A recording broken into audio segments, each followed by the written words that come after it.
비밀을 안고 있을까요?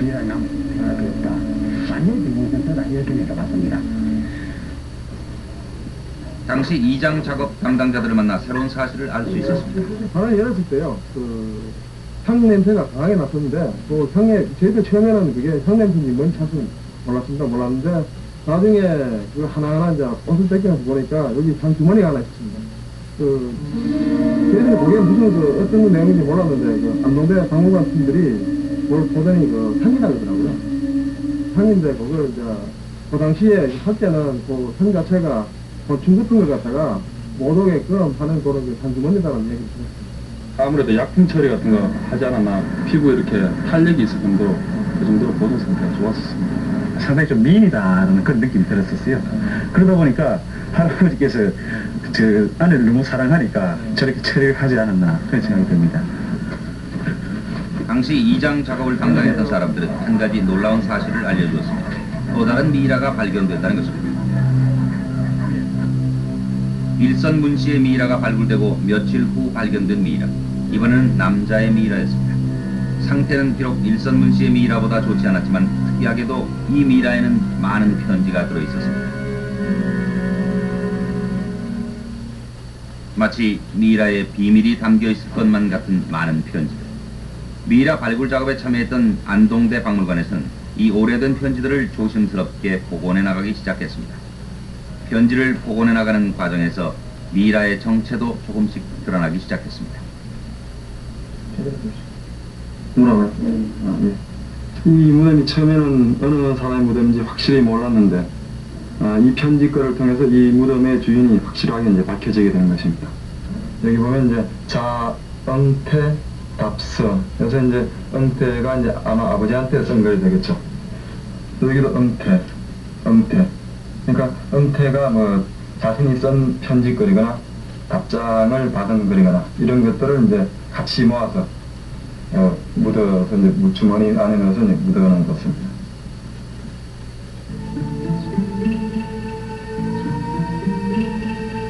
편지 이곳저곳에 적혀있다는 응태란 이름. 과연 응태는 누구일까요?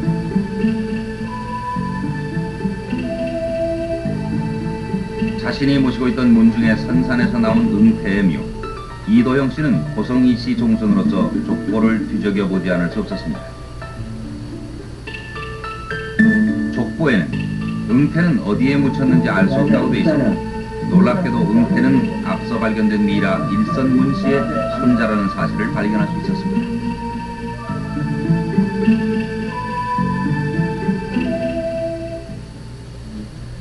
그렇다면 혹시 응태와 함께 발견된 편지에 미이라의 비밀을 풀어줄 단서가 들어있지는 않을까요?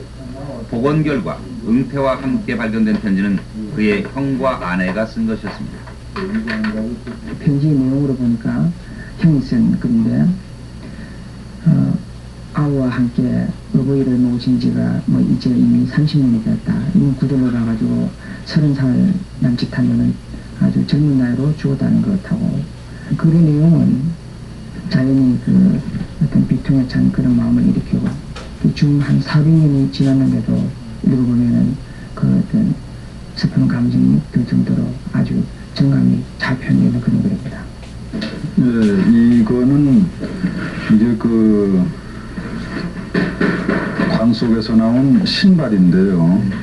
이게 3줄기하고 무슨 말총인지 아니면은 사람의 머리카락인지 지금 확인을 지금 아직 못하고 있는데, 그런 걸로 같이 짜가지고 상당히 바닥을 폭신폭신하게 만들어서 짠 신발입니다.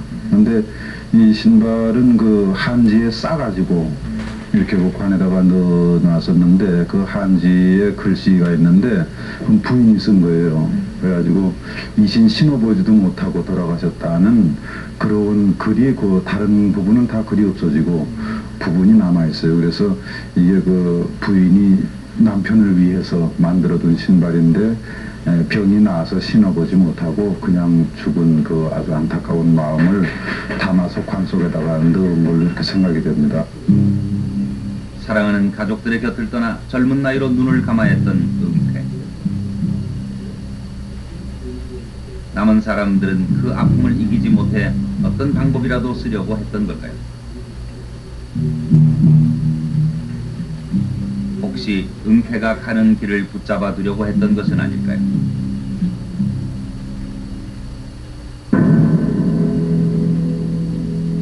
이대에 걸쳐 조선시대 의료기관인 전의감에서 벼슬을 지낸 고성 이시문중, 가족들의 안타까움을 안고 눈을 감은 고성 이시문중의 두 사람, 일선문씨와 은폐.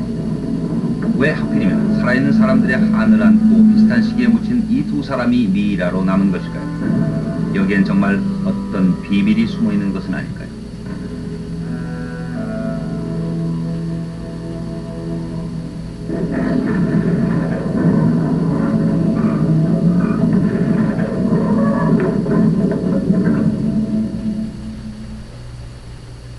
고성 이씨 선산의 묘를 이장하는 과정에서 발견됐던 일선문씨의 미이라, 그리고 며칠 뒤에 발견된 또 하나의 미이라, 그것은 다름 아닌 일선문씨의 손자 이응태인 것으로 밝혀졌습니다.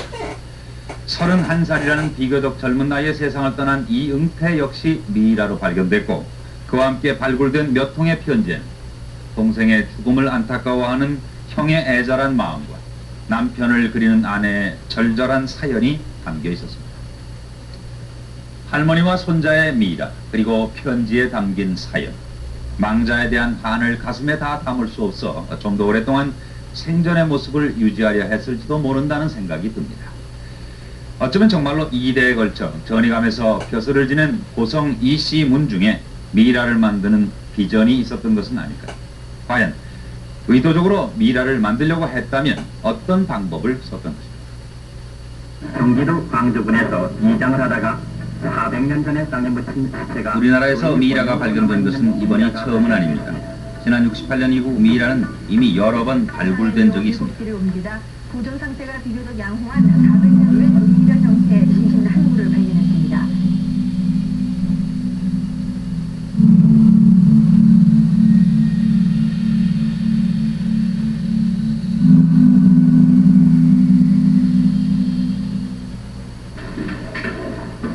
안동 일선문씨 미이라가 발굴되기 전 파주에서도 미이라가 발견된 적이 있었습니다. 그 미이라의 주인공은 조선 중종 때 정오품 벼슬을 지낸 정온이라는 남자였습니다.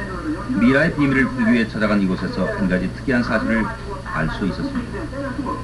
약품인지 뭔지는 모르지만은 각향하고 감초하고 이것이 조그만 창호지에 쌓여 가지고 한글로 각향, 감초 이렇게 해가지고 조그만 금사 주머니에가 들어있었습니다. 그것이 막 시신의 가슴 주위에가 놓여 있었습니다.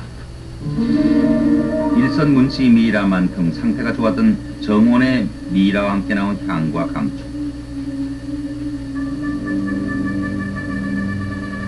그것은 어쩌면 일선문씨 미이라와 함께 발굴된 향주머니와 어떤 관련이 있는 것은 아닐까. 일선문씨의 미이라가 발견되면서 세간의 이목이 집중됐던 향주머니. 과연 그 향주머니의 내용물은 무엇이었을까요?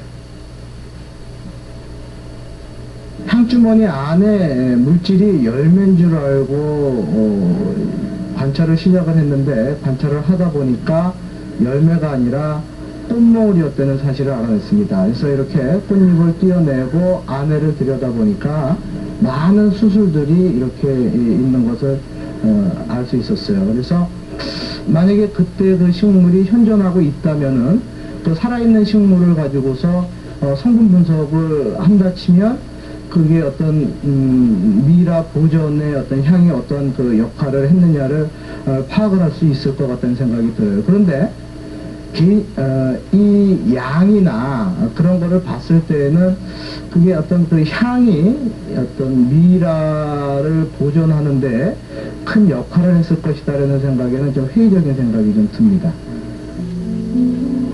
400년 세월이 흐르는 동안 정확한 종자의 규명조차 어렵게 돼버린 식물. 그러나 이것만으로 시체의 부패를 막을 수는 없을 거라고 합니다. 그렇다면 향주머니와 미이라는 정말 연관이 없는 것일까요? 출토 복식을 연구하는 과정에서 미이라를 접한 경험이 많다는 한 박물관을 찾아가 봤습니다. 저희 박물관의 경우에서는 어떤 향주머니라든지 그런 것이 나오지 않았음에도 불구하고 미이라가 발견된 경우가 대부분이죠. 그 근본에 이제 즉시되었던 경주 정시 그 문면에서는 아주 소량이지만 감초라고 쓴 그 명문과 함께 소량의 한약재가 감초와 곽향이라는 게 나온 것이 아주 유일한 그런 향이 발견된 유일한 예입니다. 나머지는 향이 발견되지 않았음에도 불구하고 모두가 미라 상태가 아주 상당히 좋은 상태로 발견된 것을 볼 수가 있었습니다. 그렇다면 무엇이 일선문씨를 미라로 만든 것일까요? 일선문씨의 미라와 함께 발견된 수의와 많은 양의 옷들, 혹시 그 옷들이 미라의 비밀과 어떤 관련이 있는 것은 아닐까요?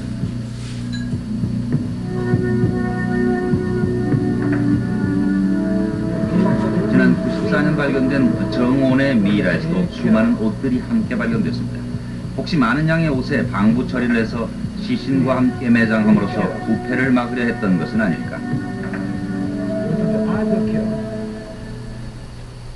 미라와 함께 발굴된 의상을 분석한 연구에서 취재팀은 그 의문을 풀어보기로 했습니다. 과연 미라와 함께 발굴된 의상들, 그것이 미라를 가능케 했던 것일까요? 유기 화합물들이 발견된 것으로 알수 있습니다.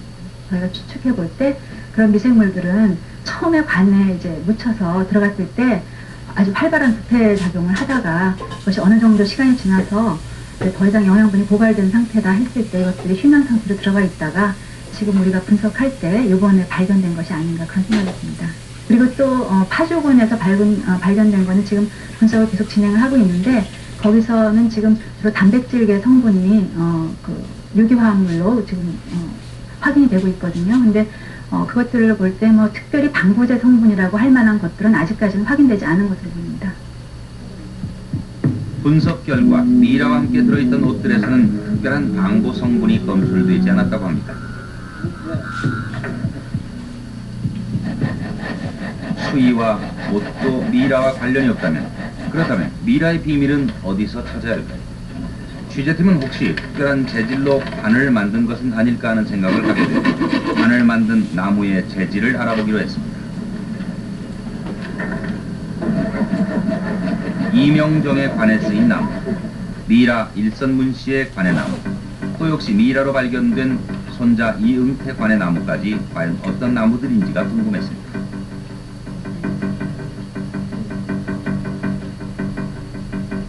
관에 쓰인 나무들을 잘라와 얇은 필름처럼 시료를 채취했습니다.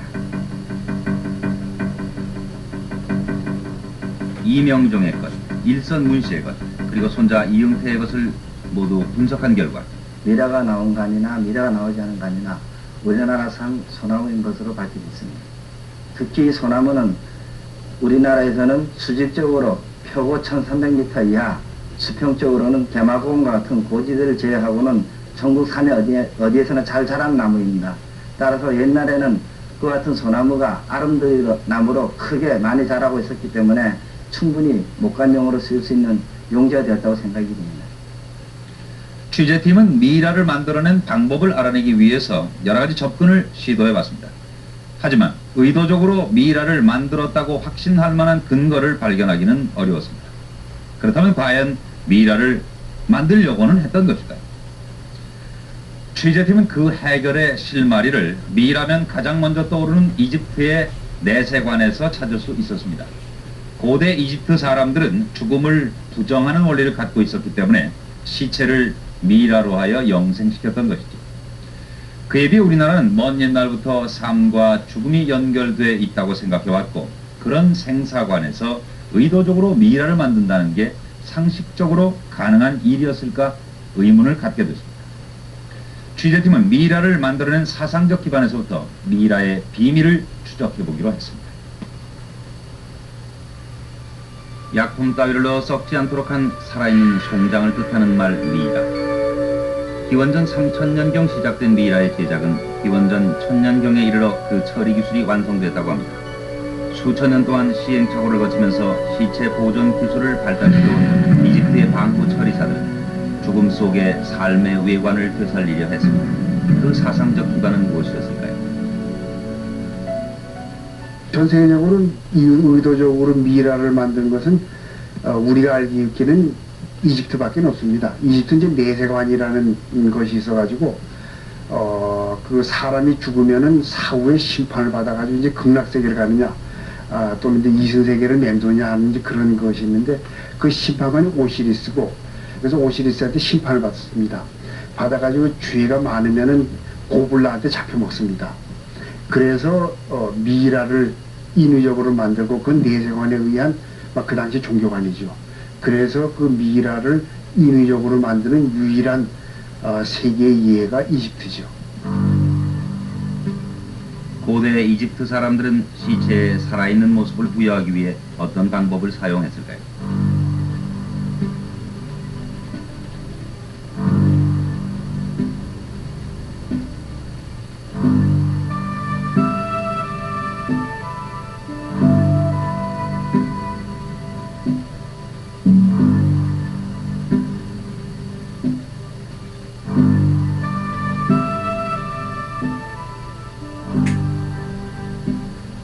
고대 이집트 사람들이 사후 세계를 꿈꾸며 인위적으로 미이라를 만든 반면 자연적으로 만들어지는 미이라도 있습니다.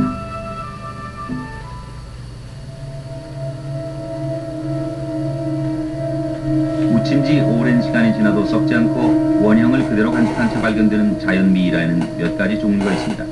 영하 수십 도의 낮은 기온이 유지되는 동토지대에서 발견되는 냉동 미이라, 고래 사막의 건조한 기후와 토양이 시체의 부패를 막아주는 건조 미이라가 바로 자연 미이라의 한 형태입니다. 그리고 자연적으로 만들어지는 또 한 가지의 미이라가 있습니다. 우선 알카리성 토양이면 미이라가 되죠. 그래서 요새 왜 화석인골이라고 하는 거 있죠. 아프리카의 그 나이로비 또는 이 지역에서 우리 과거에 300만 년 전에 인골이 축토됐다. 그랬을 때 인골은 화석화된 인골인데 그 토양이 알카리성입니다. 그래서 우리나라 경우에는 산성 땅이 많기 때문에 그 매장되자마자 썩어 없어지죠. 그래서 그것은 미이라가 안 되죠. 우리나라는 산성 토양이라 땅에 묻힌 시신은 거의 대부분 여지없이 썩게 된다고 합니다. 그렇다면 과연 미이라를 만들려고는 했을까? 조상의 묘자리는 자손의 발복과 깊은 관련을 갖고 있다고 예전부터 믿어져 왔습니다. 그런 관점에서 시신이 썩지 않는 것은 어떤 의미를 가질지 궁금했습니다. 풍수에서 말하는 그 시체는 그러니까 살은 빨리 썩고 뼈가 온전히 남을 수 있는 따뜻한 땅을 추구하기 때문에 그 요즘 나오는 그 미이라에 나오는 그 그냥 살아있는 그 모습처럼 살이 그대로 남아있는 것은 풍수에서 특별히 그 꺼리는 땅 몇 가지 중에서 가장 으뜸으로 뽑는 땅이다. 그걸 양시라고 해가지고 차가운 땅, 시신이 썩지 않는 땅이라고 얘기하고 있는 피해야 할 자리로 알려져 있는 겁니다. 전통적인 사고방식에서 봤을 때 살아있는 모습을 유지하는 미이라를 만들었을 가능성은 없는 셈입니다. 자연적으로 만들어지기도 어렵고 인위적으로 만들었을 리도 없는 미이라. 그렇다면 무엇이 미이라를 만든 걸까요? 관 내부의 그 상황을 보면은 대부분이 이제 그 상태가 좋지 않은 경우에는 밑에 물이 좀 들어가 있다든지 외부에서 아주 그 실같이 가는 그 나무에 뿌리가 들어가 있다든지 어쨌든 이 물질이 들어와 있는 경우에는 미이라 상태로 발견된 경우는 거의 없습니다. 이와 같이 그렇게 그 미이라가 발견되는 경우라고 하면은 어쨌든 밀폐 상태로 당시에 그런 매장 여건이 유지되었던 것이 중요한 이유 중에 하나인 것 같습니다.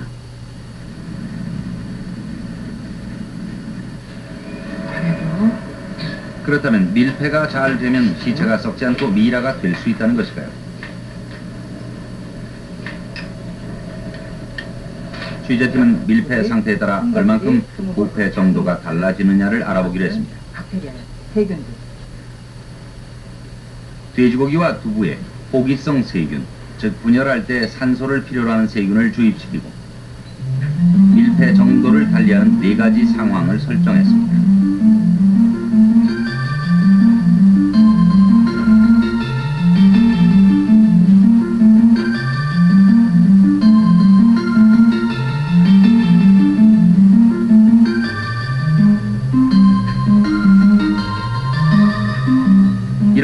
밀폐 상태를 달리한 상자 안에서 과연 세균의 분열 정도는 얼마나 달라질 것인가. 관의 조건이 거의 탄소가 없는 조건이 아니었을까라는 생각에서 미생물을 덜 자라게 하기 위한 걸로 일단 한번 질소가스를 채워서 좀 보겠습니다. 좀 가벼워서 일단 밑에서부터 차 올리면은 위에 오랜 시간 공기가 밀폐 상태가 유지된 관 안의 상태와 좀 더 비슷한 조건을 만들기 위해 파라핀과 시멘트 처리한 상자에 한 가지 조치를 더 취하기로 했습니다.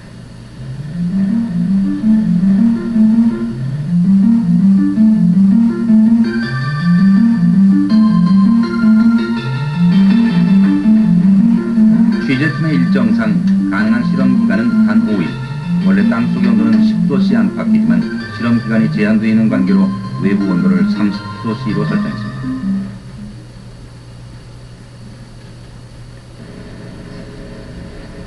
과연 밀폐 정도에 따라 부패 정도는 얼마나 차이가 났을까요? 아무 처리도 하지 않은 상자를 개봉하자 엄청난 악취가 진동했습니다. 마스크를 갖다 이런 경우는 위에 곰팡이 덮여 있고 이게 지난번에 두 군데 그리고 뭐 완전히 부패 같네요. 이것도 마찬가지죠. 돼지고기도 많이 쪼그라들었죠. 많이.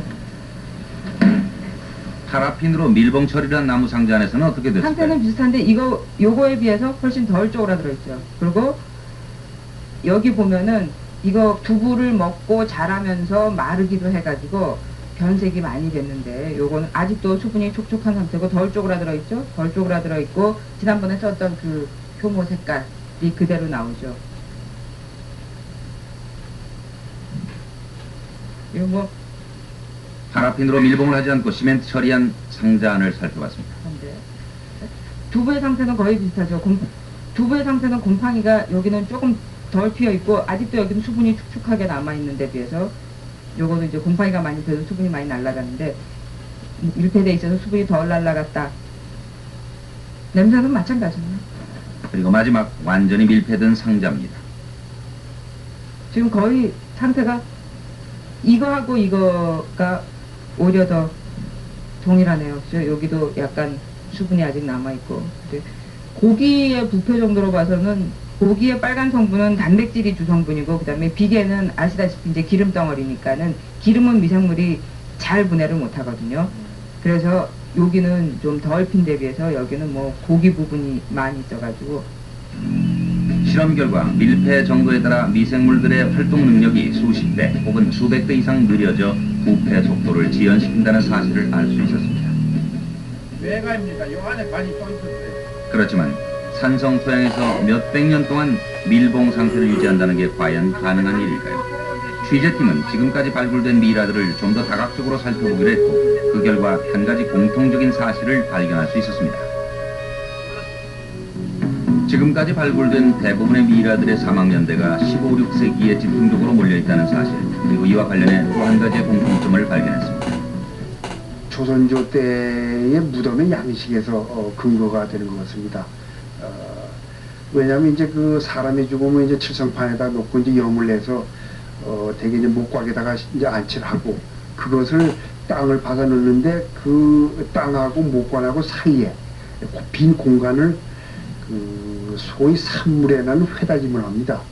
산물회라는 것은 옛날에 판의 그 콘크리트라고 생각하시면 되죠. 모래하고 자갈하고 그리고 회를 섞어가지고 그 회다짐을 하기 때문에 회로서 격벽을 한 것이 되기 때문에 회격로 또는 그것이 마치 곽처럼 보이다가 회곽로라고 보통 우리가 부르는데 그것이 산물회의 성격을 띈 콘크리트 격벽이라고 생각하면 됩니다. 근데 회나 그 회성분이라는 것은 방부제 역할을 하기 때문에 그러한 공기 차단과 더불어서 방부제 역할은 안에 그 매장 또는 부장된 시신을 썩지 않고 남아있게 만든다고 하는 것이죠. 조선 세종 때 왕실에서는 당시의 석박분을 회곽으로 바꿀 것에 대한 논의가 이루어졌습니다. 나무뿌리나 벌레, 뱀으로부터 시신을 보호할 수 있다는 측면에서 양반들도 회곽묘에 대한 주장을 제기했고 조선 중기에는 서민에까지 권장된 회곽묘. 과연 회곽묘란 어떤 형식을 갖고 있었을까요?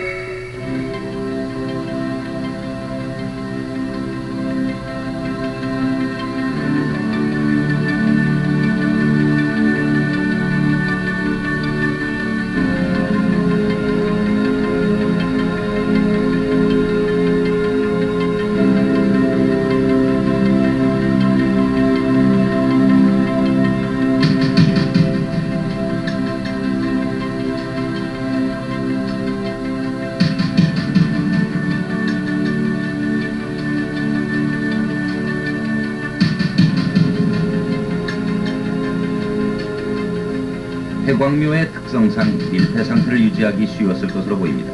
그런데 여기서 한 가지 이상한 것은 다 같은 회광묘인데 어디서는 시체가 썼고 어디서는 미라가 나오고 도대체 그 원인은 무엇일까요? 보시고 있는 이러한 묘처럼 할아버지 자리에서와 다르게 할머니의 자리에서 미라가 됐다는 사실은 땅마다 기운이 다르다는 풍수 이론의 내용을 증명하고 있습니다. 비록 거리적으로는 많이 떨어져 있지 않다 하더라도 한쪽과 다른 쪽이 서로 시신의 형태가 다르다는 얘기는 방이나 물보다도 토질이 좌측과 우측이 현저하게 다르다 하는 것으로 우리가 얘기할 수가 있습니다. 비록 정확한 것은 알 수가 없지만은 시신의 변화 과정이 그거 이외에는 다른 이유가 나타나지 않는다는 얘기죠.